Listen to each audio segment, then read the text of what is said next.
A ruthless millionaire bought an innocent black woman, but her boldness made him fall in love. Hey, beautiful souls, welcome back to Alcot Stories, where every tale touches the heart, and love always finds a way. If you're new here, hit that subscribe button and make yourself at home, because tonight I've got a story that just might stay with you forever. Imagine this. A ruthless millionaire who never believed in love buys a woman for one night. But what happens when she refuses to be just another name on his list and instead becomes the only woman his heart has ever truly needed? This isn't just a love story, it's a story of betrayal, heartbreak, redemption, and the kind of forgiveness that takes your breath away.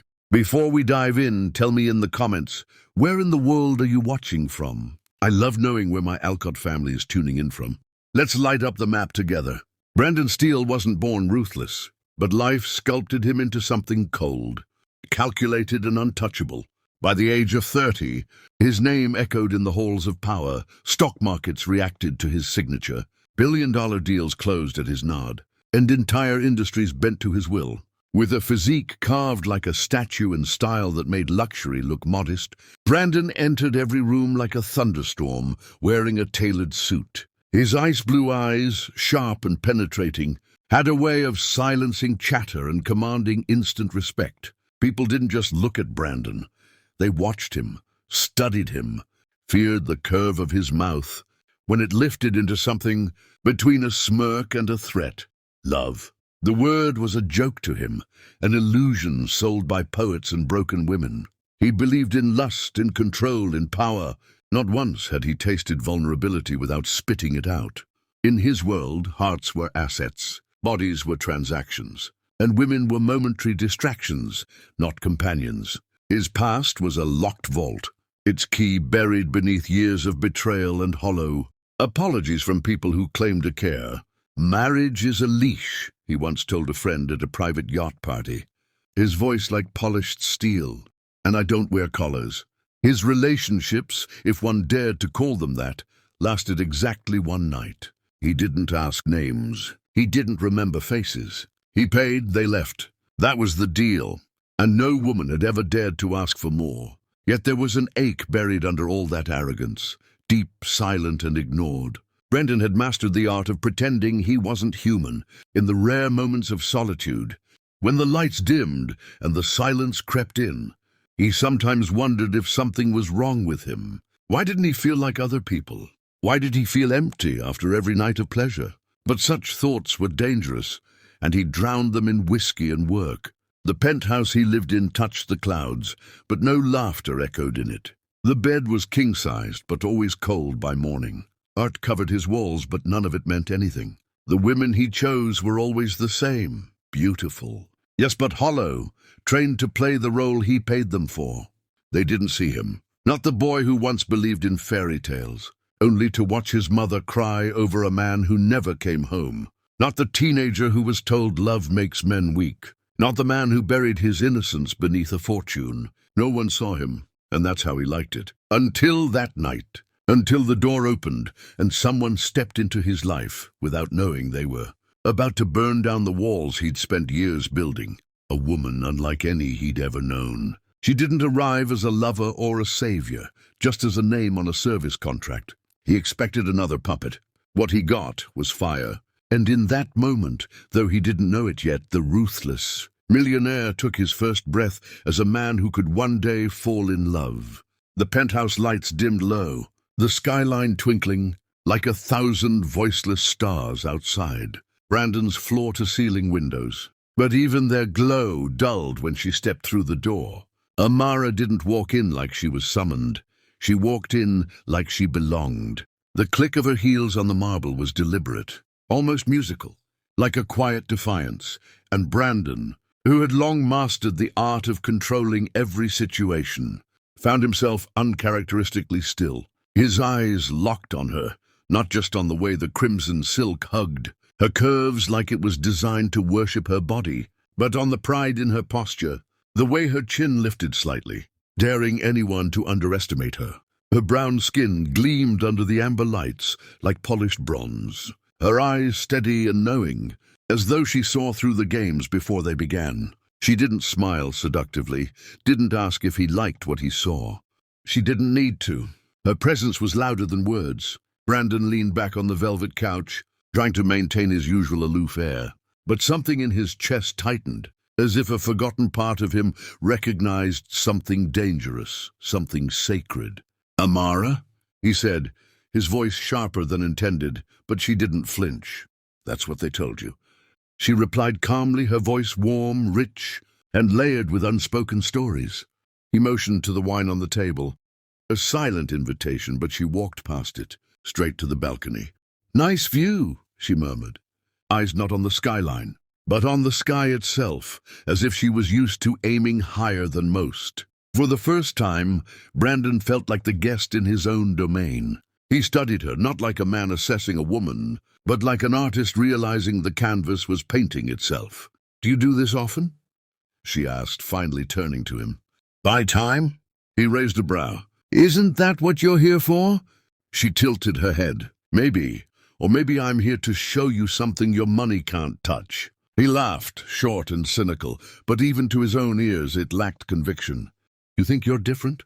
he asked, more curious than mocking. "No," she said, her voice low, her eyes meeting his. "I know I am." And damn it, she was. The air between them crackled, not with seduction, but with something slower, deeper, more dangerous. He poured himself a drink just to keep his hands busy.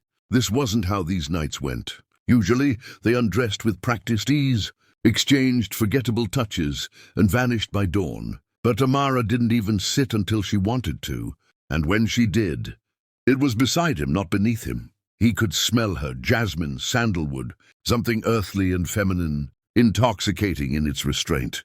"What do you want, Brandon?" she asked suddenly, the use of his first name jolting him like an exposed nerve. No one ever asked that. No one dared. He stared into his glass. "Nothing I can't buy," he answered automatically. "Then why do you look so empty?" The words cut deeper than they should have. He turned to her, almost angry now. "You don't know me."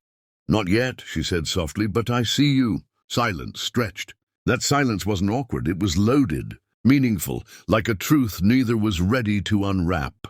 He reached out, brushed a lock of hair behind her ear, expecting her to lean into the touch. Instead, she caught his wrist gently and placed it back in his lap. Not a rejection, a boundary, a reminder. "You're used to owning people, aren't you?" she whispered. He didn't respond. "But not everyone is for sale, Brandon." Her voice wasn't cruel, it was kind. That kindness infuriated him because it was unfamiliar. He'd built his kingdom on dominance, control, silence. And here she was, soft but not weak, beautiful but not desperate. She didn't need his money. She didn't fear his power. That made her dangerous. That made her unforgettable.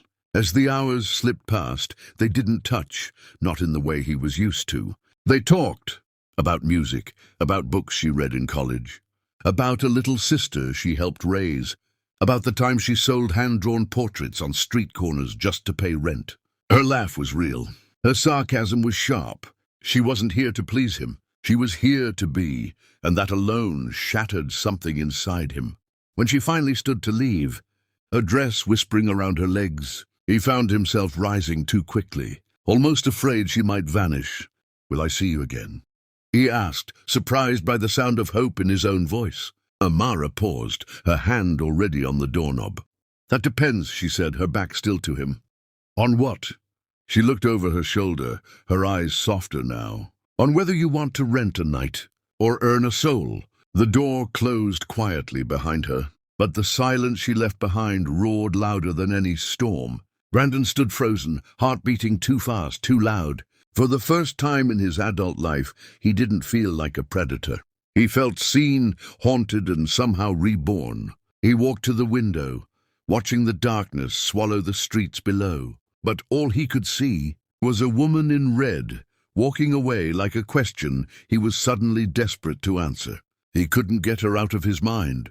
Not the sway of her red dress, not the challenge in her eyes, not the weight of her words echoing in the silence after she left. Brandon Steele, who once cycled through women like wine labels, found himself staring at his phone late at night, thumb hovering over her number. hesitant like a teenage boy, unsure of how to ask for time he couldn't buy.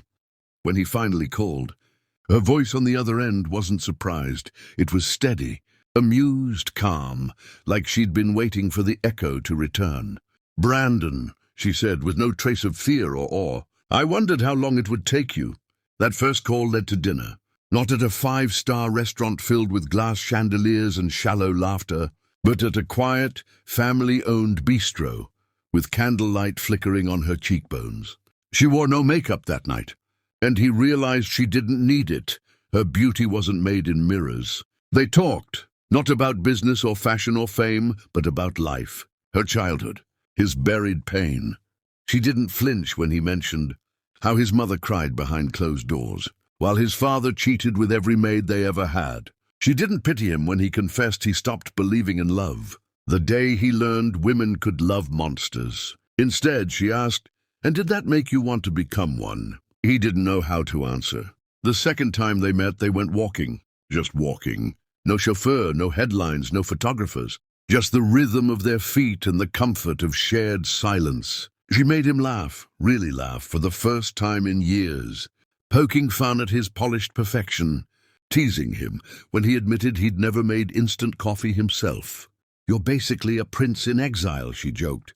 And he grinned, like a man discovering a language he thought he'd forgotten. Days blurred into evenings and evenings into mornings. She didn't spend the night the way others had, naked and forgettable. No, she stayed clothed in layers of truth, and her presence lingered in his sheets like poetry written in scent. She spoke about dreams, not deals, about art, not assets. He started craving her voice, her thoughts, her spirit. And slowly something dangerous happened. Brandon the unshakable began to feel. He caught himself watching her when she wasn't looking, not with lust but wonder. How could someone like her exist in a world like his? When he kissed her finally, it wasn't desperate or practiced. It was hesitant, reverent, the way someone might kiss light itself. And she didn't melt into him. She kissed him back with control. Equal heat and unspoken trust. Love, he realized, wasn't noise. It was quiet, a quiet that filled every corner of his once empty life. One night, as she painted in his loft, barefoot, hair tied up, music playing low, he sat across from her, heart pounding in his throat. "Marry me," he said, the words slipping out like a secret too heavy to hold. She paused, brush still midair. Her eyes searched his. "Are you asking because you're lonely or because you're finally not?" He stood, walked to her, and held her paint-stained hands in his. "Because for the first time in my life, I want to be seen every day by someone who doesn't flinch when I speak my truth." There was a beat. Then she smiled, not the smile she wore in public, but the private one, soft and knowing. "Yes," she whispered, and with that one word his world changed. Their wedding was quiet, tasteful, no media, no extravagance. Just vows beneath a sunset and two souls who had survived their own ruins.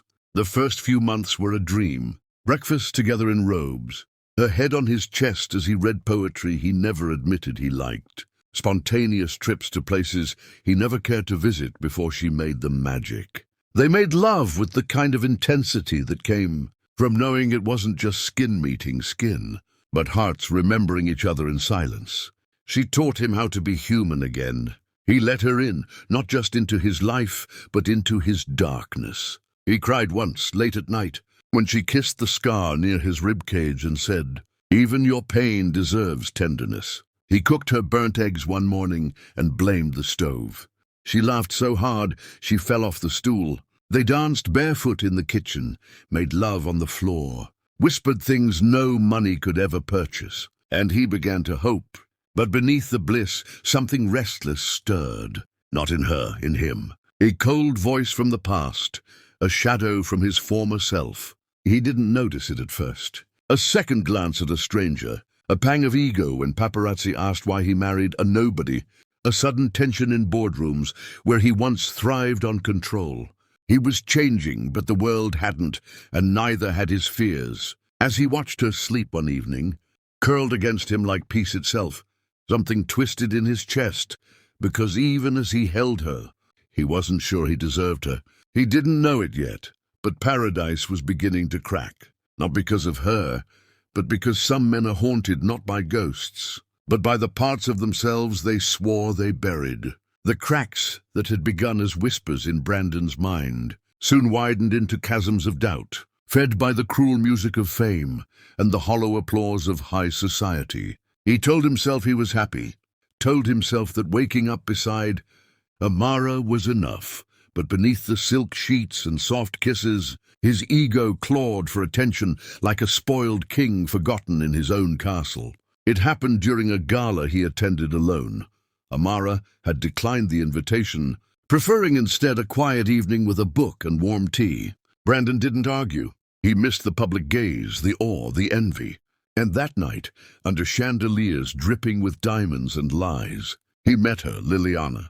She glided across the marble floor like she owned the room, a vision in icy silver, tall and porcelain-skinned, with the kind of confidence that made men stumble over themselves. Her laugh was sharp, rehearsed, her compliments perfectly timed, and Brandon, starved for the shallow praise he used to thrive on, felt seen but only on the surface. "You look bored," she said, sipping champagne as if boredom itself was a sin. "Maybe I am," he answered. It wasn't a confession, it was a crack in the dam. Over the next weeks, he justified his meetings with her as business dinners, nothing more. Amara noticed the change, how he came home a little later, how his kisses became distracted, how his phone turned face down during conversations, but she said nothing. She loved him too much to accuse without truth, and he took that silence as freedom. Liliana's world was intoxicating. Bright lights, velvet ropes, endless parties where no one asked real questions. "You're too good for a quiet life," she once whispered in his ear, just before brushing her lips against his neck. "Men like you were born to be worshipped, not tamed." That sentence lodged itself into Brandon's pride like a seductive poison. He began comparing. Amara didn't wear designer gowns. She painted in his t-shirts and walked barefoot on marble floors. Liliana walked in heels, worth more than a month's rent for most. Amara wrote him poetry in the margins of newspapers. Liliana quoted magazines that called him the sexiest billionaire alive. And in a moment of cowardice dressed as clarity, Brandon decided he was done with softness, with humility, with the mirror that Amara held up to his soul. He came home one evening with papers in his hand. Amara was in the kitchen, humming softly, making tea just the way he liked. "Brandon," she smiled, "you're early." But the look in his eyes killed the warmth in hers before a word was spoken. "We need to talk," he said, cold, distant. Her hands paused. "Okay, what's wrong?" He placed the divorce papers on the counter like they were receipts. "I'm ending this." Her breath caught, but her voice remained steady. "Why?" "Because I want something different now. A different life. A woman who fits that life." Her fingers curled slightly around the edge of the counter. "You mean someone who looks better in your world's photos?" He didn't answer. "So this is about Liliana," she said, not asking, just understanding. The silence that followed was more painful than shouting. "You can't buy your soul back?" "Brandon," she whispered, tears shining in her eyes but not falling. "You're giving up the only person who ever loved you, when you had nothing to offer but your brokenness." He tried to respond, to justify, to argue, but there was no defense that didn't sound pitiful. "I'll make sure you're taken care of," he said instead, opening a drawer and sliding a check across the table. That was the final wound. She didn't even look at the amount. "You can keep your money," she replied. "It was never what I wanted." And just like that, she packed her things quietly, leaving behind the mug he always used, the sweater that still smelled like her, the painting she started but never finished. She didn't fight, didn't scream, didn't beg. That was the part that haunted him most in the nights to come. Her silence. The way she walked out with dignity instead of rage. The way she left him to face the emptiness he had chosen. In the days that followed, Liliana moved in. The apartment grew colder, despite the expensive rugs and curated flowers. Brandon smiled at camera flashes, attended fashion shows, threw lavish parties. But when the noise died down, when the fake laughter faded and the champagne turned flat, there was nothing left but a man staring at the ceiling, wondering how he became his father, Liliana never asked about his nightmares, never kissed his scars, never read him poetry or left him notes in the mirror. She gave him everything society said he should want, and nothing his soul needed. But Amara? She disappeared completely.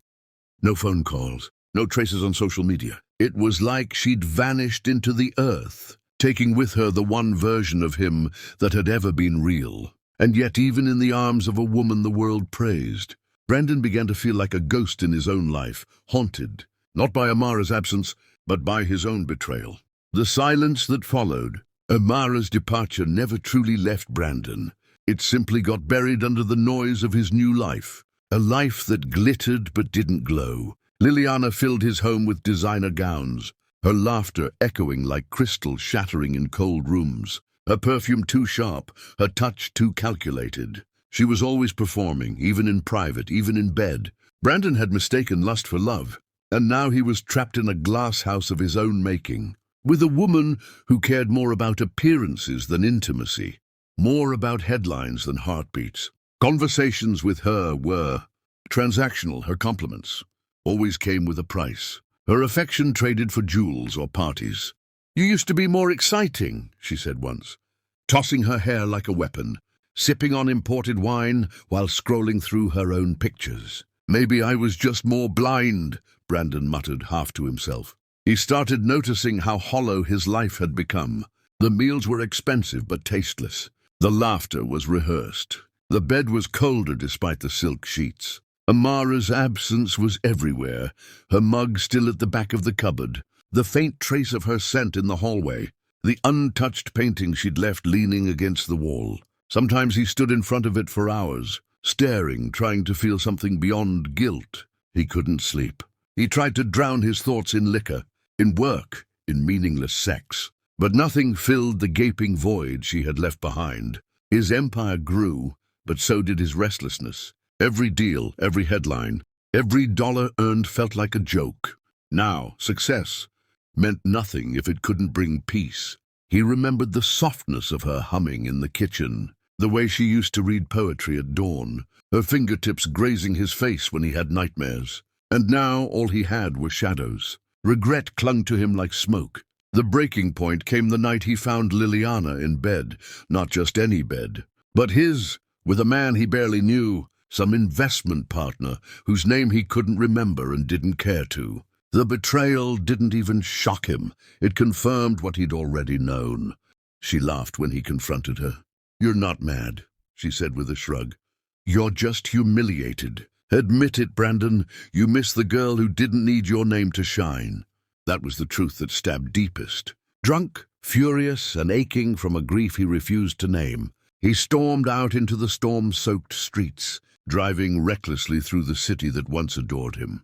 Rain blurred the windshield. His mind blurred with it. He saw Amara's face flash in his mind like lightning, her smile, her eyes the night he asked her to marry him, her silence the day she left. And then, metal glass, a scream he never heard fully, darkness swallowing sound. When Brandon woke, the hospital lights above him were dull halos, and pain bloomed across his body like fire. His leg was shattered, his ribs broken, but it was the silence in the room that wounded more than flesh. No one sat beside him. No one waited in the hallway. There were no flowers, no cards, no concerned calls. Liliana had left, vanished from his life the moment the camera lights dimmed.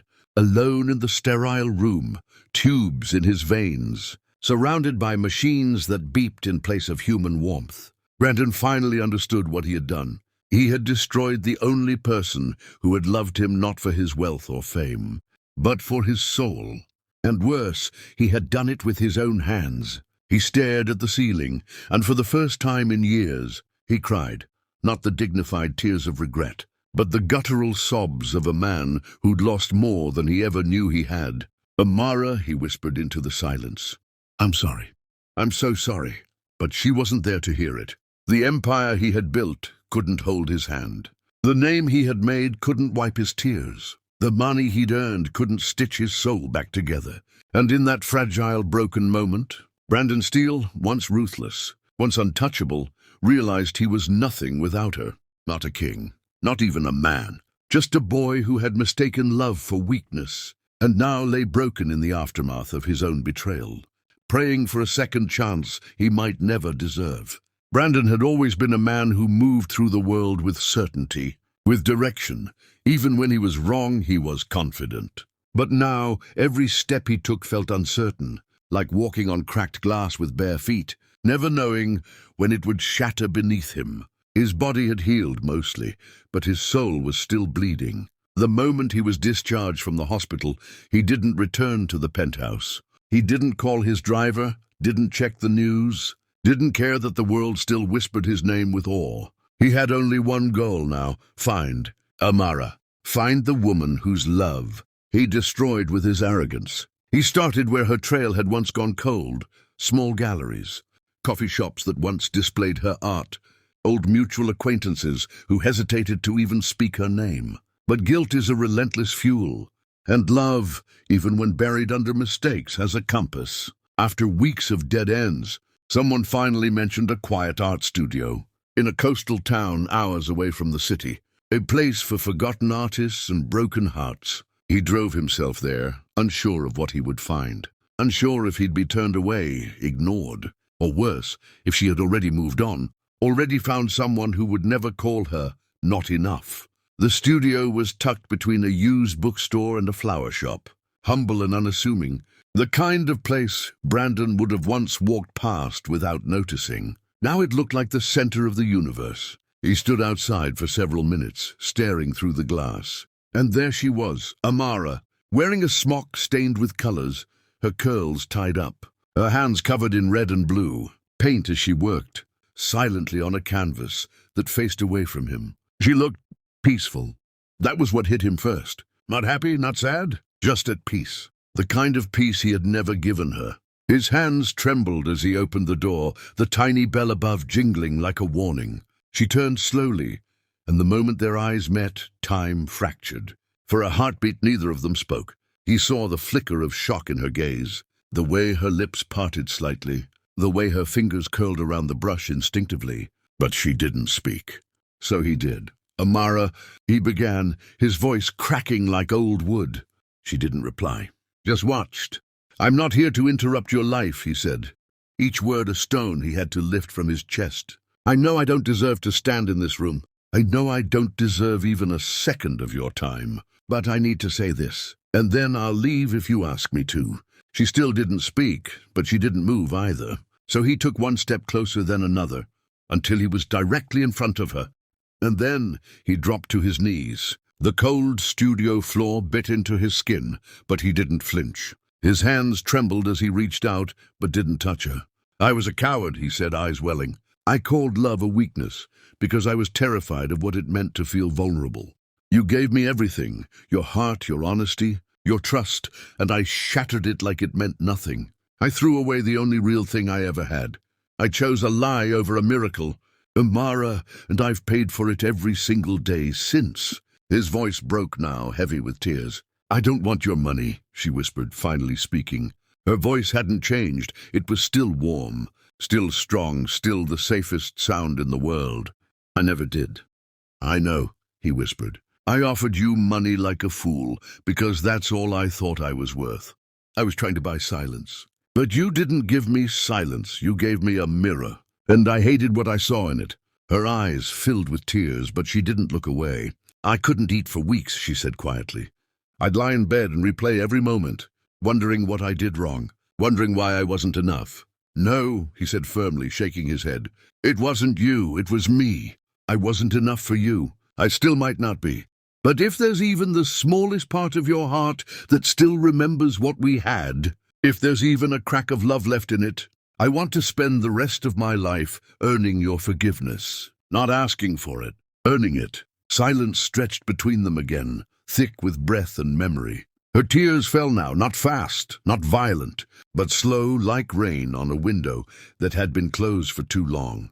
She reached out then, her fingers trembling as she touched his face, the same way she used to, gentle and open. He closed his eyes at her touch, like it was sunlight on skin long chilled. You broke me, Brandon, she said softly, her voice laced with every scar he had left behind. You broke something in me I didn't know could break. But through all of it, I never stopped loving you." His heart collapsed at her words, and his hands reached for hers, kissing her fingers like prayer. "I'll never take that for granted again," he vowed. "Not ever."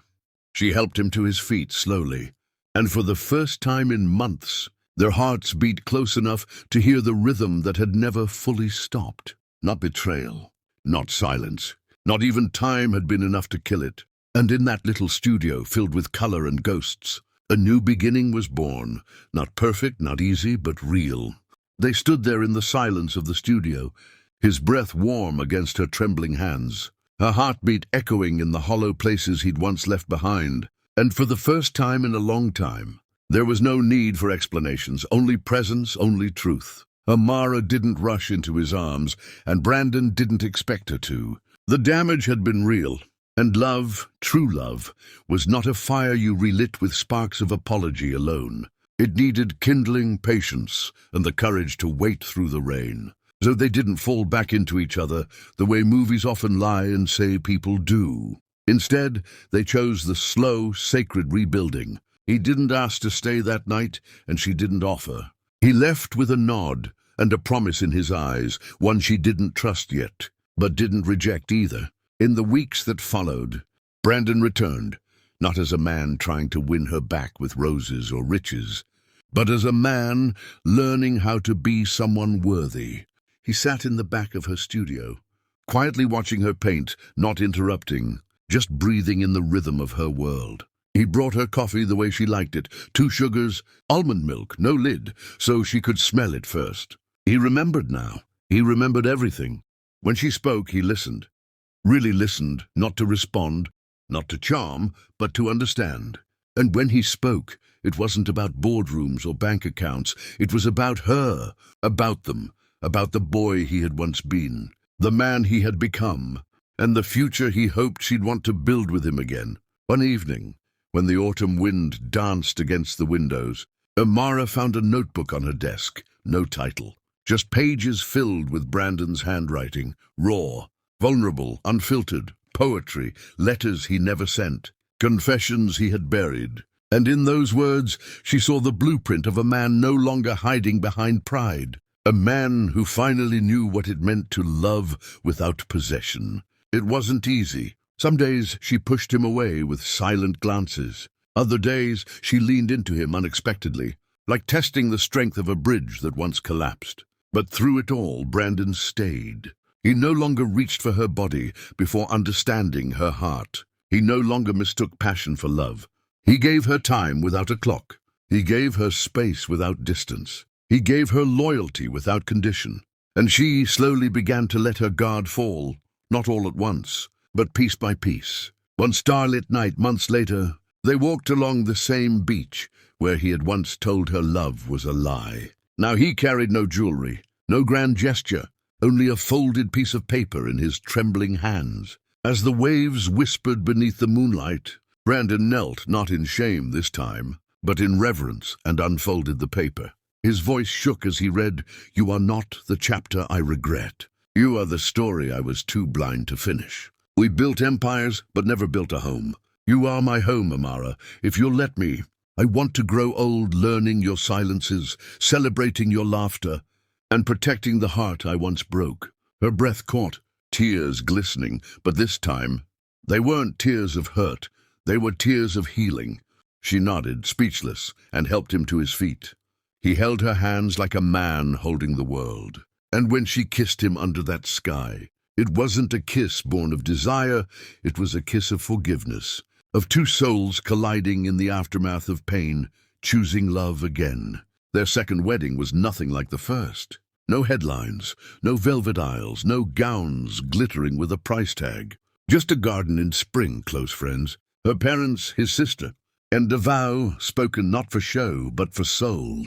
He didn't slip a diamond ring on her finger. Instead, he placed a handcrafted silver band, inscribed with the words, from his poem, "You are my home." She wore it with pride, not for its sparkle, but for its meaning. They danced barefoot beneath fairy lights strung between trees, laughed over homemade food, kissed as husband and wife again, not as perfect people, but as real ones. And this time their love didn't burn fast and wild like it had in the beginning. It burned slow, steady, eternal, like embers that never die.